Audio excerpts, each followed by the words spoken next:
Imagine waking up one summer morning, expecting sunlight. Instead, the sky is dim. Not cloudy, dim, in a way that doesn't quite make sense. The air stays cold when it should be warming. Days pass, then weeks. The light never fully returns. The crops that should be growing aren't, and nobody around you knows why. This isn't a thought experiment. This happened across Europe, the Middle East, and parts of Asia. For roughly 18 months, people lived through exactly this.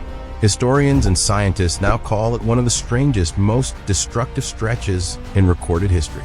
It started in the year 536, and by the time it was over, one of the world's leading historians of the period would call it, quite simply, the worst year to be alive. To understand how strange 536 was, you have to understand what normal looked like right before it. The 6th century Mediterranean and Near East weren't primitive backwaters. The Eastern Roman Empire, what we now call the Byzantine Empire, ruled from Constantinople, a city of hundreds of thousands, with trade routes stretching from Britain to China. Farmers planted in spring, expecting a predictable growing season. Grain moved by ship from Egypt to feed distant cities. The Sasanian Empire ruled a vast, sophisticated Persian world to the east. Kingdoms across Europe, still rebuilding after Rome's western collapse a few generations earlier, depended on the same rhythm every other agrarian society depended on. Plant, grow, harvest, survive the winter, repeat. Nobody expected that rhythm to break. Then it did. Contemporary writers started describing something genuinely bizarre. The Byzantine historian Procopius wrote that the sun gave off its light without brightness that year, like the moon, for almost the entire year. Other chroniclers across the Mediterranean and China separately described similar things. A persistent haze dimmed daylight, an eerie quality to the light that lasted month after month. These are first-hand observations, what people actually saw and wrote down at the time. What caused it is a separate question, and for decades, scientists weren't sure of the answer. The leading explanation, developed and refined over the past several decades, points to volcanic activity. When a large enough eruption throws material high into the upper atmosphere, that material can spread across the globe and block a portion of incoming sunlight for months or even years. Less sunlight reaching the ground means cooler temperatures, and cooler temperatures sustained long enough mean trouble for anyone who depends on a predictable growing season. That's the mechanism in simple terms. Eruption, then atmospheric haze, then reduced sunlight, then cooling, then agricultural disruption. For a long time, researchers debated where the eruption had actually happened. Early theories pointed toward North America. Then, in 2018, a Harvard-led research team analyzing an ultra-precise ice core from a Swiss glacier found microscopic shards of volcanic glass dating to exactly this period. Glass whose chemical fingerprint matched Icelandic volcanic rock. The current leading evidence points to an eruption in Iceland in early 536. But here's the detail that makes this story far worse than a single bad summer. That Icelandic eruption wasn't alone. Let's talk about what the climate evidence actually shows. Tree rings, thin bands of wood that grow differently depending on the conditions a tree experiences each year, offer one of our best independent windows into ancient climate. Tree ring studies going back to the 1990s identified something remarkable. The years around 536 to 540 show some of the narrowest growth rings in over 2,000 years, a sign of unusually cold, short growing seasons across wide stretches of the northern hemisphere. Ice cores tell a matching story. Layers of ancient ice, drilled from glaciers in Greenland and the Alps, preserve tiny particles of volcanic fallout year by year, like pages in a diary. Those layers show sulfate and ash deposits precisely lining up with this period. Physical, measurable evidence of major eruptions, independent of anything a chronicler wrote down. Put together, researchers estimate summer temperatures in parts of Europe dropped by roughly 1.5 to 2.5 degrees Celsius below average, enough to make 536 part of the coldest decade in the past 2,300 years. Now translate that into human terms. A farmer in Gaul or Italy doesn't experience radiative forcing or sulfate deposition. He experiences a planting season that starts late, a summer that never quite warms up, and a harvest that comes in thin, or doesn't come in at all. Chinese chronicles from the same years described summer snowfall. Irish annals record bread failures persisting for years, not months. Shorter growing seasons, failed crops, stressed livestock, rising grain prices. In places where grain prices meant the difference between eating and not eating. This wasn't a bad harvest. It was the beginning of a multi-year emergency. And it hadn't even finished starting. Here's where the story takes its darkest turn. If 536 had been an isolated event, one eruption, one terrible summer, then recovery, this would already be a remarkable piece of history. Societies have weathered single bad years before, but the climate didn't recover. The same ice core evidence that identified the 536 eruption also identified at least one more major eruption around 540, and possibly a third later in the 540s. Instead of a single shock followed by gradual healing, the Northern Hemisphere absorbed repeated blows in rapid succession, compounding the cooling, extending the disruption, and pushing what should have been a temporary crisis into something that lasted the better part of a decade. Many historians now describe this stretch as the opening chapter of what's called the Late Antique Little Ice Age, an unusually cold climatic period that, by some reconstructions, didn't fully lift until the 7th century. So picture the psychological weight of that on top of the physical one. People who survived 536, who endured the failed harvests and the strange dim sky, who told themselves surely next year will be normal again, watched the world fail to recover. Not once, repeatedly. They had no satellites, no seasonal forecasts, no understanding of sulfate aerosols circling the globe. All they had was the accumulating evidence of their own eyes. The world they'd always depended on had stopped behaving the way it always had, and nobody could tell them when or if it would go back to normal. This is the part that turns a climate story into a human one. Strip away the tree rings and the ice cores for a moment and ask a simple question. What does a slow-motion climate catastrophe actually feel like from inside it? It looks like a family rationing grain that used to be abundant. It looks like prices climbing on staple foods month after month, in places where a bad harvest could mean real hunger by winter. It looks like herders watching livestock weaken as pasture fails to recover on schedule.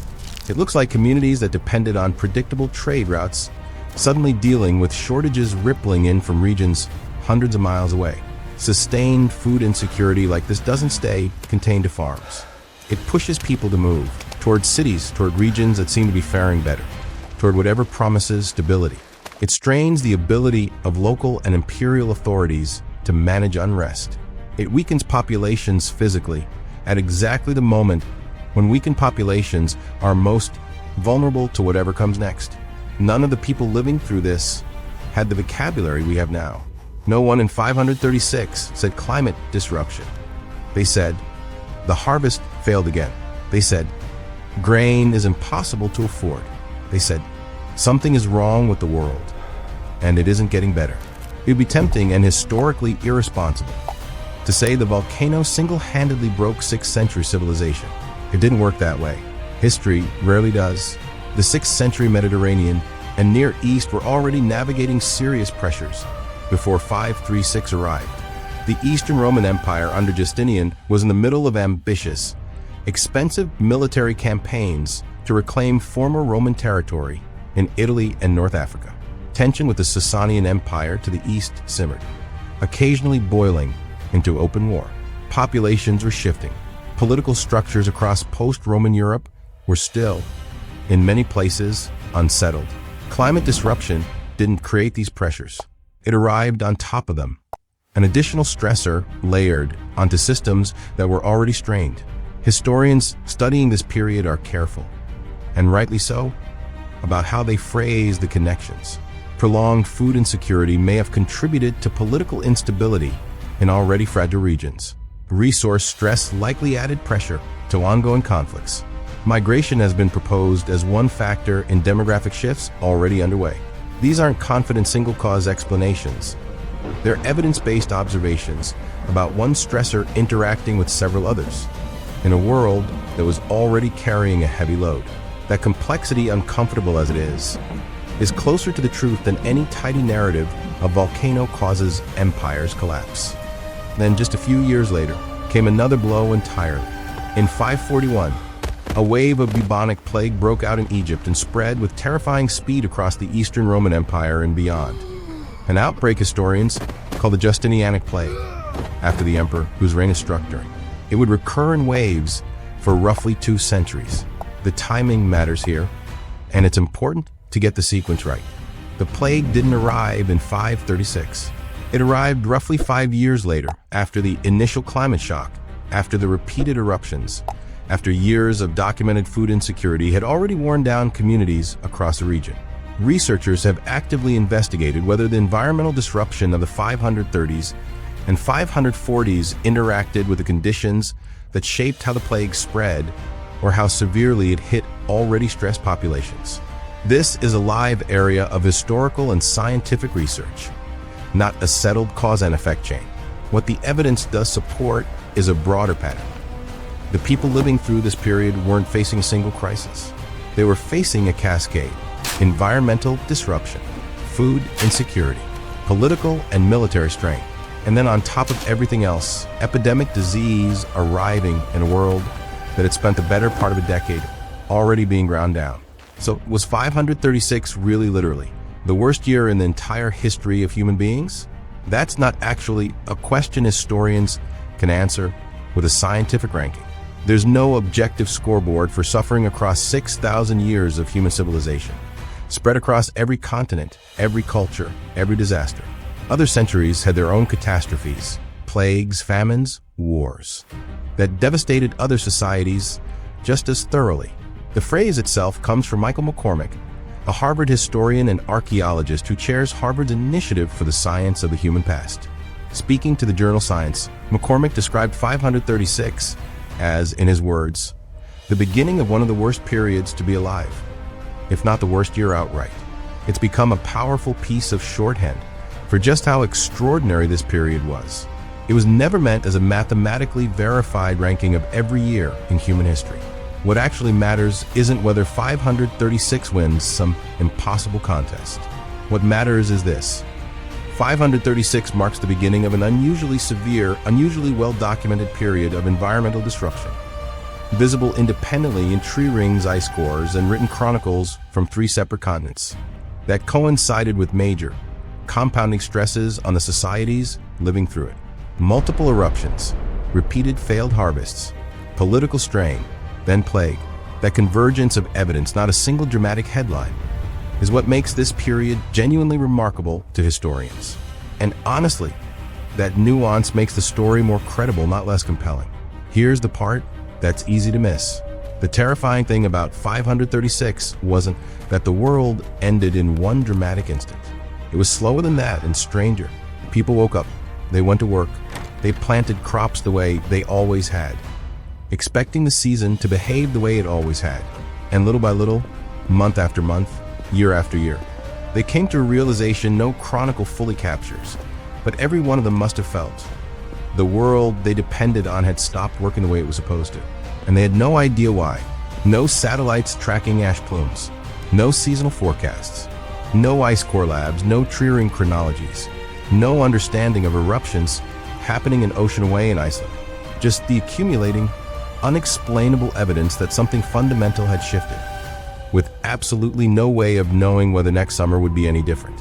That's what makes 536 worth remembering, not as a trivia answer, as a reminder of what it actually feels like to live through a world that stops making sense, and to keep going anyway, without knowing when or if it ends. If you want to see what history actually felt like to live through, subscribe to Lived History.